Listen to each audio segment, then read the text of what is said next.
yang bisa ditemukan di Indonesia, Kamboja, dan India. Walaupun termasuk satu spesies, mereka memiliki perbedaan sifat atau genetik karena tinggal di lingkungan yang berbeda. Keanekaragaman ini penting agar mereka bisa bertahan hidup dan beradaptasi dengan kondisi alam masing-masing. Bangau ini punya tubuh yang besar, tingginya mencapai 130 cm dan rentang sayapnya mencapai 2 meter. Jantan biasanya lebih besar daripada betina. Ciri khasnya terletak pada paruhnya yang besar dan kuat, berwarna kekuningan, cocok untuk menangkap mangsa. Kepalanya yang botak dan berwarna keabu-abuan atau kemerahan. Hal ini membantu mereka untuk tetap bersih saat memakan bangkai. Selain itu, lehernya yang panjang dan menggantung. Bulu tubuhnya berwarna hitam mengilap di bagian punggung, serta putih di bagian perut. Yang paling mencolok, ada kantung besar di bagian bawah leher yang berwarna merah atau oranye. Pada jantan, kantung ini lebih besar dan biasanya digunakan untuk menarik perhatian betina saat musim kawin. Bangau tontong biasanya hidup di lahan basah seperti rawa, hutan mangrove, dan sawah. Sayangnya habitat-habitat ini makin menyempit karena banyak dialihfungsikan menjadi lahan perkebunan dan permukiman. Akibatnya populasi bangau tontong di alam terus menurun dan semakin sulit ditemukan. Saat ini bangau tontong masuk dalam kategori rentan menurun IUCN, yang artinya mereka berisiko tinggi punah jika tidak segera dilindungi.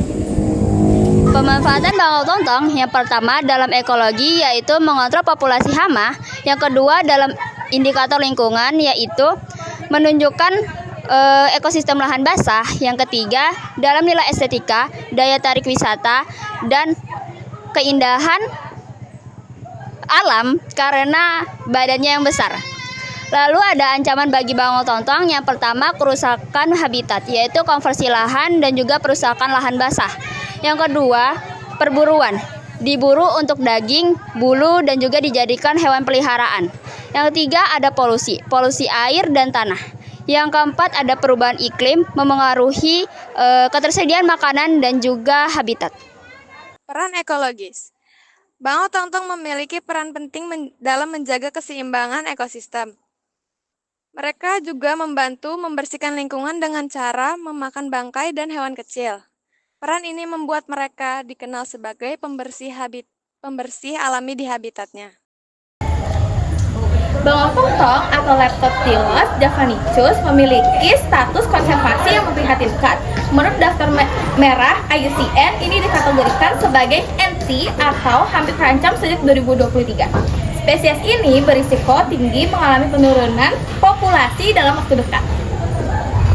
Nah, jadi upaya pelestarian bangau tontong itu ada 3. Yang pertama ada perlindungan habitat. Apa sih contohnya perlindungan habitat itu? Yang pertama adalah melestarikan dan merehabilitasikan habitat seperti rawa, hutan mangrove, dan lahan basah. Yang kedua ada pengawasan dan penegakan hukum. Contohnya itu buat memperkuat pengawasan terhadap aktivitas ilegal seperti pemburuan dan perdagangan. Dan yang terakhir ada kemitraan dengan LSM dan pemerintahan daerah, yaitu untuk mendorong kerjasama antara pemerintahan, lembaga konvensi, dan masyarakat.